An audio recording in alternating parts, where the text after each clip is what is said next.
کئی ملکوں میں گئے، جس میں ہم جرمنی میں تو پہلے پڑھے، پھر آسٹریلیا میں پڑھنے کے لیے گیا، ہالینڈ گیا، اور سنگاپور میں بھی رہا، اور کوریا میں بھی گیا، یہاں بھی ہم نے تعلیم حاصل کی۔ یہ مختلف تعلیمات تھیں۔ تو یہ کر کے جب ہم واپس آئے، مجھے میرے سسر ملے اور انہوں نے کہا کہ مجھے بڑی خوشی ہوئی کہ تم نے ہر جگہ سے تعلیم بڑے اچھے طریقے سے حاصل کر لی ہے، اب تمہیں ایک مشن دیا جائے گا۔ وہ ہر سال ایک بڑے اجلاس ہوتے ہیں باہر مشنریوں کے، اس میں مختلف مشنز لائے جاتے ہیں۔ میں نے پوچھا کہ مشن کیا ہوگا؟ انہوں نے کہا تمہیں بس ایک کام کرنا ہوگا کہ مسلمانوں میں اس طرح سے جا کے تم نے منادی کرنی ہے، اس کو منادی کہتے ہیں کام کو، لیکن یہ منادی خفیہ ہوگی اور اس کو علم نہیں ہوگا کہ تم منادی کر رہے ہو، لیکن تم منادی کر رہے ہو۔ پہلا کام تو یہ ہے۔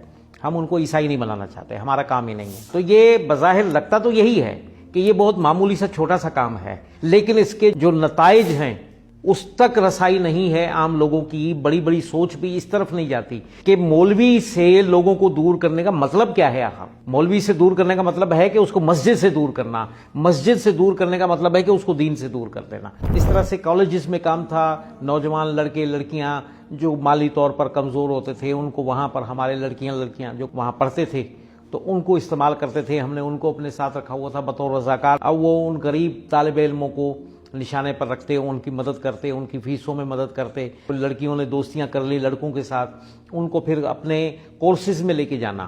جب گرمیاں ہوتی اس سیزن میں ہم نے ملک کے کئی ٹھنڈے علاقوں، سیاحتی مراکز پہ اپنے کیمپ کام کرنے ہوتے تھے، ابھی تک کیے جاتے ہیں۔ ان کیمپوں میں ہم ان لڑکوں کو ادھر سے گھیر کے لے کے آتے تھے، اس میں پھر نوجوان لڑکیاں لے کے آتے تھے جو کالج کی ہوتی تھی، یونیورسٹی کی، وہ آ کر ان کو کھلے طریقے سے ان کے ساتھ گپ شپ لگانا، بات چیت کرنا، ان کو دین سے بدزن کرنا، یعنی ان کو لبرل بنا دینا۔ میری بیگم جو ہے وہ گھریلو خواتین میں کام کرتی تھی، اس نے ادارے بنا رکھے تھے بڑے بڑے شہروں میں، ان اداروں کے ذریعے وہ کام کرتی تھی، عورتوں کو سلائی کڑھائی اور مختلف آئٹمز بنانا، اس میں مختلف کھلونے بنانا سکھاتی تھی۔ باہر سے لومڑیوں کے چمڑے منگوائے جاتے تھے، اس کے ذریعے کٹنگ کر کے وہ کھلونے کیسے بنائے جاتے تھے اور وہ باہر بھیج دیے جاتے تھے، اور ان کو بتایا جاتا تھا کہ یہ اتنی قیمت میں بکے، اس کی قیمت آدھی آپ کو دیتے ہیں، آدھی ادارہ رکھ رہا ہے۔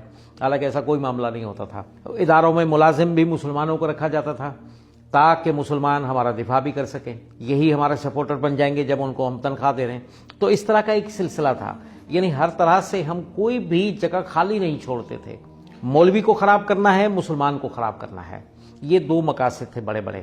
اور اس طرح کے کاموں کو کرتے ہوئے میں مختلف لوگوں کو اپنے جھانسے میں لیتا تھا، پڑھے لکھے لوگوں کو۔ ان پڑھوں کے لیے میرا معاملہ الگ ہوتا تھا اور پڑھے لکھے کے لیے کام میرا الگ ہوتا تھا، لیکن سب سے پہلے اسٹڈی کرنا کہ یہ کس مسلک کا ہے، کہ مسلمان ٹوٹیں گے تو پھر آسان ہوتا ہے ٹارگیٹ کرنا۔